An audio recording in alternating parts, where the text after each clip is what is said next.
Welcome back. We're making this real quick video. We're getting a lot of calls this time of year in regards to combustion fans on the Austroflamms and the Rikas. Now, first thing that we need to make very clear is, first and foremost, we have combustion fans in stock. We have brand new and we also have refurbished. So if you want to save some money, we'll shoot you a refurbished fan at a discounted price. Otherwise, we have plenty of brand new fans. First thing I want to discuss is when people start feeling as though that they have a problem with their combustion fan, first thing that they hear is noise. Okay, this obviously isn't making any noise due to the fact that it has no creosote in it. The noise, first and foremost, comes from a heavy buildup of creosote. So what happens is inside the casing here builds up with creosote, and you can see the fan blades will then drag on the creosote and start making unwanted noises. And we all know we don't want unwanted noises in our home, especially coming from our pellet stove. So first thing that you're going to want to do if you start hearing noises from your fan is go ahead and clean it out. Very easy. Obviously, I'm not standing in front of one of our refurbished units or one that we're working on right now, but as you can see here, these 4 screws, bingo, bango, bongo, pop that off. Be very careful with the gasket underneath. If the gasket rips, make sure that you get either a new gasket from us, which we recommend, but in a pinch, you can get some 2,000 degree sealant and put it underneath. We recommend Millpack. Millpack is designed to break free once you separate the parts compared to, say, a Rutland high temp silicone. Majority of the installers out there will use red or clear. So in a pinch, go down to True Value or Ace or whatever your hardware store is and get high temp silicone and you can seal it up. Again, we recommend using the gasket that is designed for it, which we have in stock. So if you're hearing issues from your fan, more than likely it needs to be cleaned. Second, this is your low limit switch that's right on the housing of the fan. This low limit switch, believe it or not, we've had some show up with 120, 2120, and also 2140. Basically, the difference between the 120 and 140 is that these snap discs are designed to close on reaching the temperature of 120, 140, which then turns on your convection fan.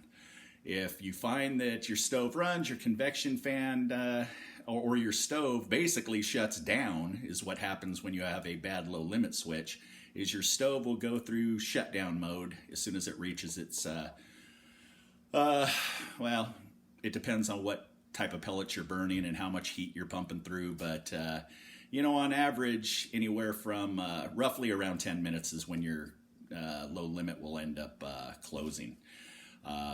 Which is, just a rough guesstimate.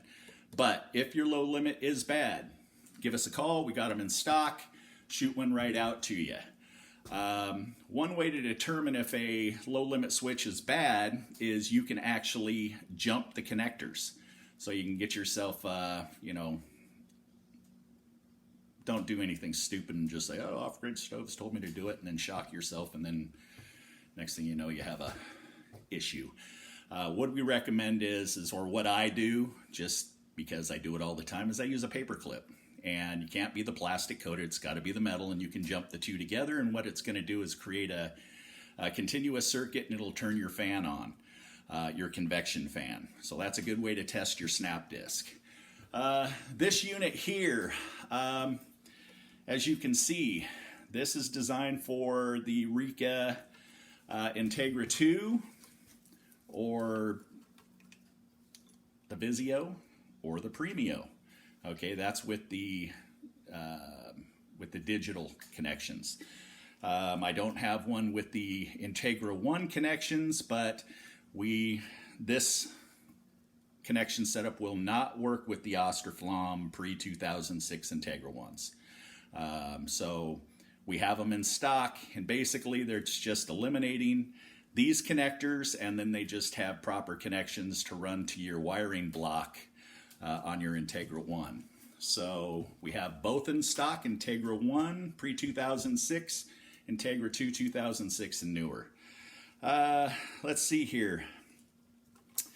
This fan is dialed in with a capacitor. So it's hard to go out and get yourself a fan aftermarket in order to hook up to the Austroflamm. You're going to really have to know what you're doing in order to, finagle a capacitor in there for you to run properly. So we don't, recommend that you try to rewire this fan for any other application other than what it's designed for. The way that a combustion fan works, and I'm just going to make this really brief, is when the stove turns on, the combustion fan starts out slow. It creates a negative pressure inside of your stove. First thing it does when it turns on is it draws fresh air in through the back of your stove at the fresh air inlet. When you're standing looking at it from a rear view, the fresh air inlet is on the left-hand side. First thing it does is it pulls fresh air past the air sensor. The air sensor then determines how to adjust itself to burn accordingly. Okay, pellets is a big factor on how well it's going to burn. How dirty your stove is going to determine how it's going to burn. The number one problem with issues is the stove will be too dirty, or a real quick easy check is the burn pot. If the burn pot's plugged up and you have no oxygen portholes that can allow proper airflow in, your stove's just going to start wigging out and you're going to have issues. So we do have these in stock. We've determined that we do have them for Integra 1, pre-2006, and 2006 and newer. So anyhow, as it draws the fresh air in past the air sensor, it then draws in through a channel that feeds the fresh air up through the burn pot, which again is when you want to make sure that your burn pot flows freely of fresh air. It then ignites the pellets. From that point, the combustion fan draws the combustion air over the back firewall past the heat exchange system and draws it through your burn tubes into your combustion fan and then releases it into your chimney system. If at any time you have restrictions on your exhaust port, as in let's say that you have your system that's running to a T, that then directs up your chimney, say for an insert, or your stove shoots out to a T and then directs up the side of your house, or even, whatever, to a T. Check the T, make sure that you're not having a heavy buildup of creosote beyond the exhaust port, because if your stove has to push too much pressure in order to vent properly, it's going to mess with the air return or the air sensor, and then your stove's going to start having issues. This is why we highly recommend, if you're going to deal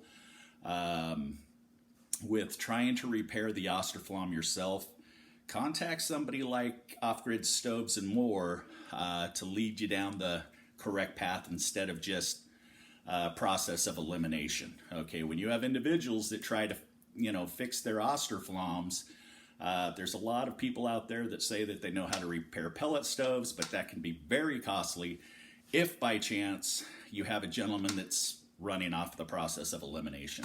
I mean, he can start telling you you've got to have some pretty expensive parts in order to, fix something that could just be a snap disc. So 800-348-1021. Give us a call with any of your questions. We are one of the main distributors I should say the only distributor for hard to find parts on Austroflamm and Rika in the US. 800-348-1021. If you have any more questions on your fan, give us a call. We are here to help. We will help. We will get you up and running. You know, I'm going to say it again. Austroflamm and Rika is the best stove ever made.